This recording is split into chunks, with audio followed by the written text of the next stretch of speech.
My name is Jacqueline College. I'm the artistic director of Utah Metropolitan Ballet. The Legend of Timpanogos is the company's signature work. As a small girl going to Lehigh Elementary School, I had a teacher, Arva Bone, who would, it was my fourth grade teacher, and she brought in The Legend of Timpanogos and read it to us as a class. And I was sitting there, and while everyone was listening, I was picturing this huge pageant of movement and dancing and colors and costumes. So when I got the company and I finally developed the company, I decided that I really needed to put this ballet into a form that people could not only feel, but appreciate the Native American culture.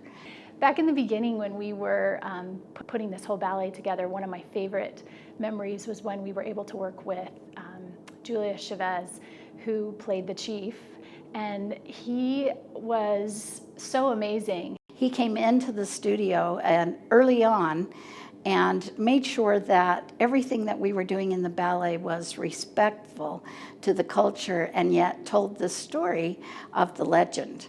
So as I created the ballet, in classical ballet we have mime that tells the story, and there are classical mime movements that we should use all the time in telling ballet classical stories.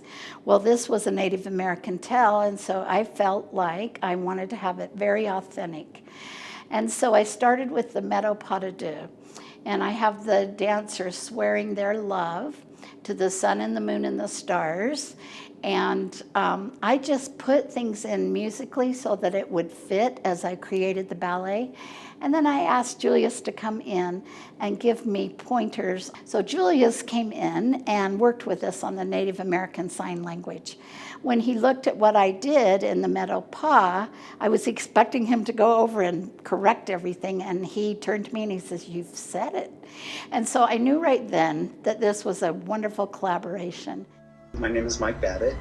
I think I met Jackie, 25 years ago or something. We talked about different scenes. That was on a Friday. On Sunday evening, he called me on the phone and he said, "Listen, I've composed your Metropolitan," which music, by the way, is my favorite music in the whole ballet. I went into my little studio and I had an idea. I recorded the idea and I sent it to Jackie, and she called me back. She said, it's perfect, I love it. And I thought it was great because I was just a young student, graduated from school, and my dream was to compose, and here was kind of my first opportunity to do something that was really big. So after we performed Legend for the first time, it was the most requested ballet that we've had in the history of the company. People would call and say, "Are you doing that again this year?" But I have always felt like the music needed to be orchestrated and performed with an orchestra. I'm Bryce Ritting, and I've been the conductor for the Utah Regional Ballet and then the Utah Metropolitan Ballet for this will be my 21st year. Jackie wanted, apparently ever since the thing was written, I think more than 20 years ago, 20, 30 years ago, I believe she has always wanted the piece to eventually become an orchestra piece. And finally, in the last couple of years, she's been able to pull that off. We had a simple reading for the first time, and I sat there and cried. Hearing instruments play all of those notes that mean so much to me as a choreographer from the recorded version, but this has so much depth, and the musicians are so talented. I'm just so excited to share it with everyone. Overall, I was just like, wow, it's really cool to hear it, out of the studio and then on stage live.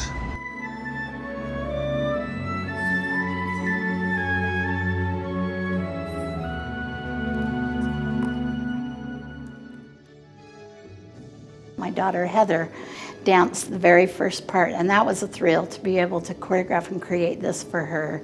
So my name is Heather Gray. I originally played the part of Timpanogos back when The Legend of Timpanogos premiered. I was only 17 years old when this ballet all came together. It was pretty amazing, and I remember so many amazing things happening, like the collaboration of the music and the costumes and the scenery and of course the choreography. It was just all so special. And this is so special to me because my mom was able to choreograph this for me.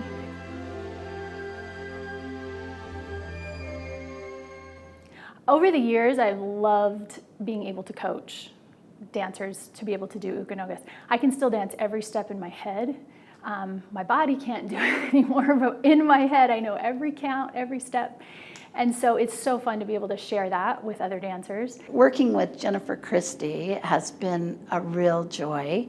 The minute she auditioned for my company 4 years ago, I looked at her and thought, she is another Timpanogos. My name is Jennifer Christie, and I will be playing the role of Timpanogos in The Legend of Timpanogos. From audience members to my fellow company members, everyone has always brought it up and said how much it was, powerful to them and how much they love that ballet. So I'm very excited to do it. Using a live orchestra is just so exciting for any dancer, and for this ballet especially, that is going to just make it so incredible. Everybody needs to see it and come and hear this beautiful music.